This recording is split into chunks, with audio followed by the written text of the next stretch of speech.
নমস্কার বন্ধুরা, fresh village ফুডে আপনাদেরকে স্বাগত। আমি সুজাতা আবার চলে এসেছি আপনাদের কাছে একদম নতুন আরেকটা রেসিপি নিয়ে।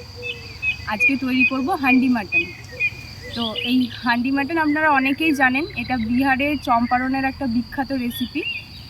মেনলি বিহারি রেসিপি মানে খুব স্পাইসি হবে, খুব চটপাটা হবে, খেতে দারুণ হয়। আর মাটির হাঁড়িতে করলে মাটির হাঁড়ির যে একটা গন্ধ এর মধ্যে মিশে যায় না, আরও দারুণ লাগে। তো চট করে চলুন দেখিয়ে দিই যে এই রান্নাটা করার জন্য একদমই কী কী উপকরণ নিয়েছি। হান্ডি মাটন মানে মাটন তো লাগছেই। এখানে আমি 500 গ্রাম মতো মাটন নিয়েছি। এছাড়া গুঁড়ো মশলায় নিয়েছি লবণ, হলুদ, লাল লঙ্কা গুঁড়ো, কাশ্মীরি লঙ্কা গুঁড়ো, জিরে গুঁড়ো, ধনে গুঁড়ো, গরম মশলা গুঁড়ো। আর গোটা মশলায় নিয়েছি শুকনো লঙ্কা, গরম মশলা আর সাজিরা। আর তাছাড়া নিয়েছি দেখুন বেশ খানিকটা পেঁয়াজ। এখানে আমি 500 মাটন নিয়েছি, তাতে প্রায় 350 গ্রাম মতো পেঁয়াজ নিয়েছি। এই রান্নাটায় পেঁয়াজ একটু বেশিই লাগে। দুটো গোটা রসুন, একটা টমেটো, 5-6টা কাঁচা লঙ্কা। আর এখানে যে পেস্টটা রাখা রয়েছে এটা আমি আগে থেকেই করে নিয়েছি। আদা আর রসুনকে একসাথে খুব ভালো করে বেটে নিয়েছি। আর নিয়েছি ঘি। এই রান্নাটার জন্য শুধুমাত্র পেঁয়াজটা কুচোতে হয়, বাদবাকি সমস্ত কিছুই কিন্তু গোটা গোটা দিতে হবে। তো খুব মানে কি বলবো, কম খাটনির একটা রান্না, কিন্তু টেস্ট হয় দারুণ। তো চলুন সবার আগে পেঁয়াজটাকে আমি কুচিয়ে নিই।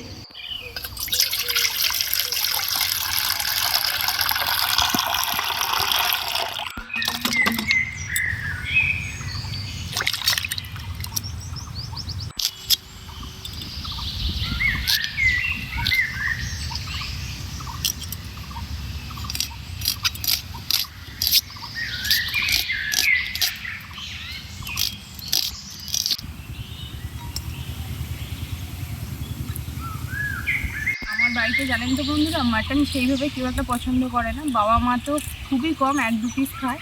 আর আরোহী তো একদম খেতেই চায় না। আর আমিও ওই 1-2 পিসই। একমাত্র আপনার দাদা খুব মাটন খেতে ভালোবাসে। ওই আজকে যে হান্ডি মাটন রেসিপিটা করছি ওটা সম্পূর্ণই হচ্ছে আপনাদের দাদার শখে। সকালবেলায় উঠে সকাল সকাল মাটন কিনে নিয়ে চলে এসছে। আর হাঁড়ি তো আমার কাছে ছিলই, আপনারা দেখেছেন এর আগে আমি হান্ডি চিকেন করেছিলাম এই হাঁড়িতেই। তো সেটার লিঙ্কও আমি দিয়ে দেবো, আপনারা চাইলে ওই রেসিপিটাও দেখে নিতে পারবেন। কথা বলতে বলতে দেখুন পেঁয়াজটা কাটা হয়েই গেছে। তো চলুন এবার রান্নাটা শুরু করি। বড় জায়গা নিয়েছি, এর মধ্যে মাংসটার সাথে সমস্ত কিছু মশলাপাতি মিশিয়ে নিই।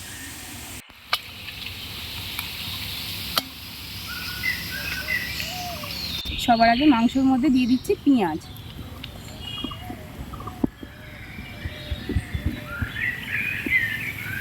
দেখুন পেঁয়াজটা বেশ অনেকটা পরিমাণে দিয়েছি। বারবারই বলছি 500 মাংসই কিন্তু 350 মতো পেঁয়াজ দিতে হবে। আপনারা যদি মাংস কম বা বেশি নেন সেই অনুপাতে কম বা বেশি করে নেবেন। এবার এর মধ্যে দিয়ে দিচ্ছি আদা আর রসুন বাটা। এবার এক এক করে গুঁড়ো মশলাগুলো দেবো। কাশ্মীরি লঙ্কা গুঁড়ো, লাল লঙ্কা গুঁড়ো,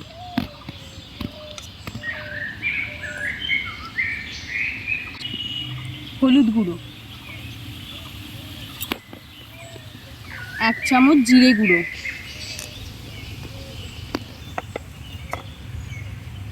1 চামচ ধনে গুঁড়ো, 1/2 চা চামচ গরম মশলা গুঁড়ো আর স্বাদ মতো লবণ।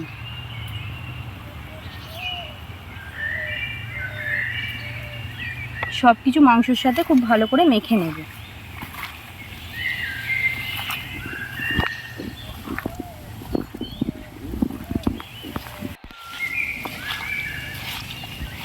এই মাখার সময় কিন্তু খুব ভালো করে এটাকে মিশিয়ে মাখতে হবে, যাতে সব মশলার সাথে মাংস খুব ভালোভাবে মিশে যায়।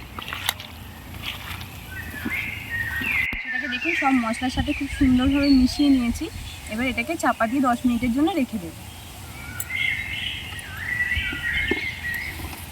উনুন ধরিয়ে কড়াটা বসিয়ে দিয়েছি। এবার এর মধ্যে সর্ষের তেলটাকে গরম করে নেব।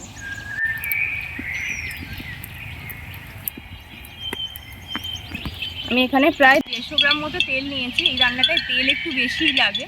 আর তেলটা অবশ্যই কিন্তু গরম করে নেবেন, না হলে মাটন থেকে না কাঁচা সর্ষের তেলের গন্ধ ছাড়বে, ভালো লাগবে না খেতে। দেখুন বন্ধুরা, তেল থেকে ধোঁয়া উঠতে শুরু করেছে। এবার তেলটাকে নামিয়ে মাংসের সাথে মিশিয়ে নেব।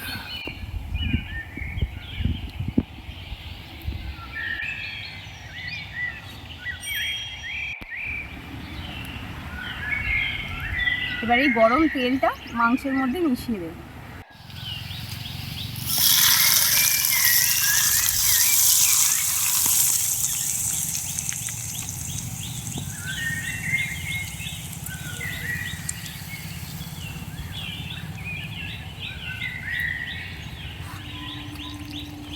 এবার এই তেলটার সাথে মাংস আর মশলাটাকে খুব ভালোভাবে আরেকবার মেখে নেব।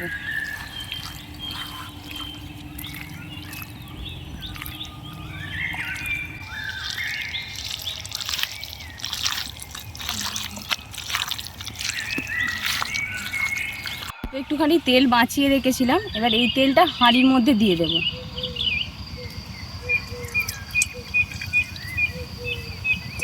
আর এর সাথে দিয়ে দেবো বেশ খানিকটা ঘি, দিয়ে হাঁড়ির ভিতর খুব ভালো করে এটা মাখিয়ে দেব।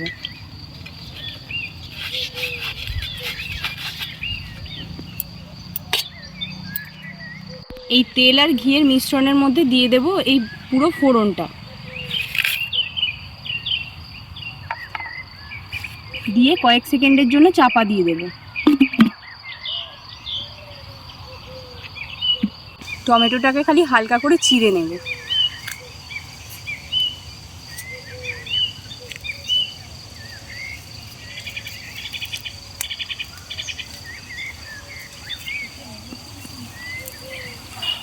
এক মিনিট মতো হয়ে গেছে। এবার মশলা মাখানো মাংসটাকে হাঁড়ির মধ্যে দিয়ে দেব।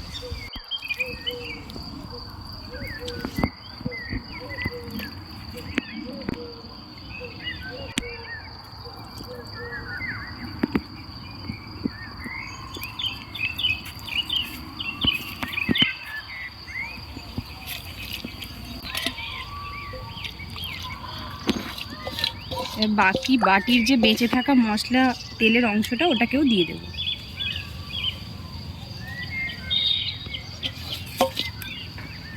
এবার এই হাঁড়ির মধ্যে দুটো এরকম গোটা রসুনকে দিয়ে দেব। দুটো গোটা রসুন নিয়েছি, এটাকে হাতে করে এইভাবে একটুখানি চাপড়ে হাঁড়ির মধ্যে দিয়ে দেব।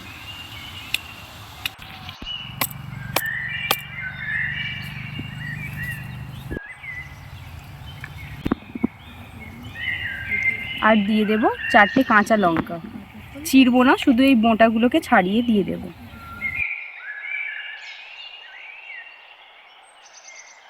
বন্ধুরা, এবার সব কিছুকে খুব ভালো করে মিশিয়ে নিতে হবে।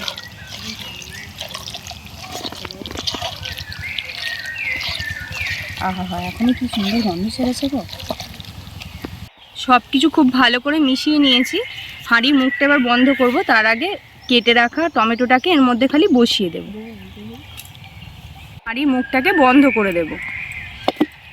এবার এই চারদিকটা আটা দিয়ে খুব ভালো করে বন্ধ করে দেব, যাতে ভিতরের হাওয়াটা না বেরিয়ে যায়। বন্ধুরা, এইটাকে সিল করার সময় না আটাটা একটুখানি মোটা করেই লাগাবে, যাতে বাষ্পটা কোনোভাবেই না বেরিয়ে যায়। দেখুন, আমি খুব মোটা করে ভালো করে একদম সিল করে দিয়েছি হাঁড়িটাকে। হান্ডি মাটনের হাঁড়ি পুরো রেডি। এবার এটাকে উনুনে বসিয়ে দেবো।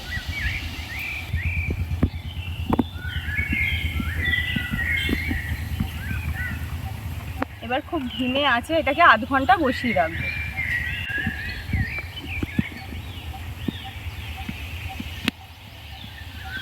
ধিমে আছে প্রায় আধ ঘন্টা ধরে হাঁড়িটা বসানো ছিল। এবার হাঁড়িটাকে নামিয়ে নেব।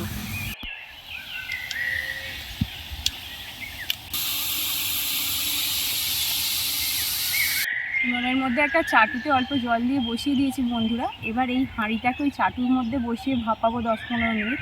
এটা এইভাবে বসিয়ে ভাপালে কী হয় বলুন তো, নিচ থেকে আর রান্নাটা ধরে যাবে না, আর খুব ভালো সেদ্ধও হয়ে যাবে।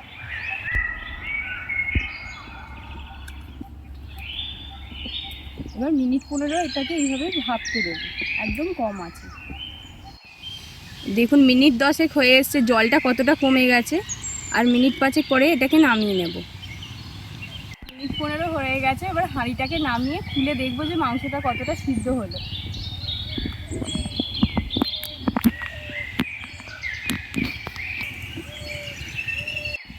বন্ধুরা সব মিলিয়ে প্রায় 45 মিনিট মতো এটাকে আমি ভাপে রান্না করেছি। মনে তো হচ্ছে রান্নাটা হয়েই গেছে, তো চলুন এবার সিলটা খুলে দেখি যে রান্নাটা কতটা হয়েছে।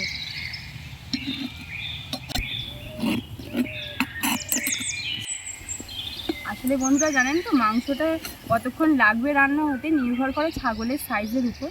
যদি ছোটো সাইজের ছাগল হয় তো মাংসটা খুব তাড়াতাড়ি সিদ্ধ হয়ে যায়, আর বড় হলে সময় লাগে। আমি যে মাংসটা নিয়েছিলাম মোটামুটি এই সময়ের মধ্যে হয়ে যাবে। আর যদি বড় হয় তাহলে আরও কিছুক্ষণ সময় লাগবে, সেক্ষেত্রে খুলে অল্প একটু জল দিয়ে আবার চাপা দিয়ে 10-15 মিনিট আপনারা ফুটিয়ে নিতে পারেন। বন্ধুরা দেখুন হান্ডি মাটন একদম রেডি হয়ে গেছে। তো এবার এটা থেকে বার করে দেখাই চলুন যে রান্নাটা কত ভালো হয়েছে।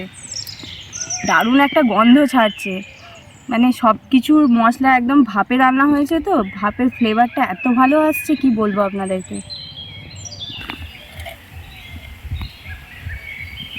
মাংসটা দেখুন খুব ভালোভাবে সেদ্ধ হয়ে গেছে, আর কত ভালো রং এসছে দেখুন।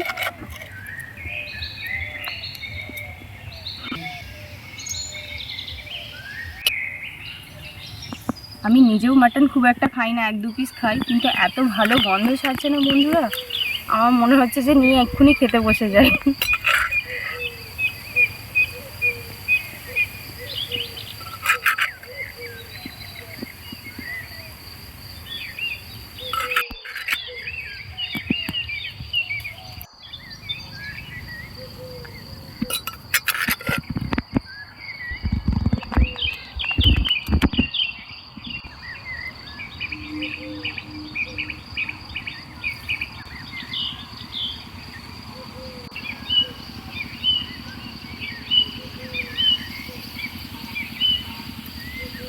আপনাদের সাথে আজকে দারুণ স্বাদের একটা মাটন রেসিপি শেয়ার করলাম। আশা করছি আপনাদের সবার খুব ভালো লাগবে। আমার রান্নাটা যদি আপনাদের ভালো লাগে তাহলে অবশ্যই লাইক করবেন, আত্মীয় স্বজন আর বন্ধু বান্ধবদের সাথে প্রচুর প্রচুর শেয়ার করবেন। আর যারা আমার চ্যানেলের একদম নতুন বন্ধু তারা চ্যানেলটিকে অবশ্যই সাবস্ক্রাইব করবেন। পাশে থাকা বেল বাটনটা কিন্তু অবশ্যই টিপে দেবেন, ওটা টিপে দিলে নিত্য নতুন রান্নার নোটিফিকেশান সবার আগে আপনাদের কাছে পৌঁছে যাবে। ভালো থাকুন, সুস্থ থাকুন। আজকে এই পর্যন্তই, আগামী দিনে আবার কোনো রান্না নিয়ে চলে আসবো আপনাদের কাছে। নমস্কার বন্ধুরা।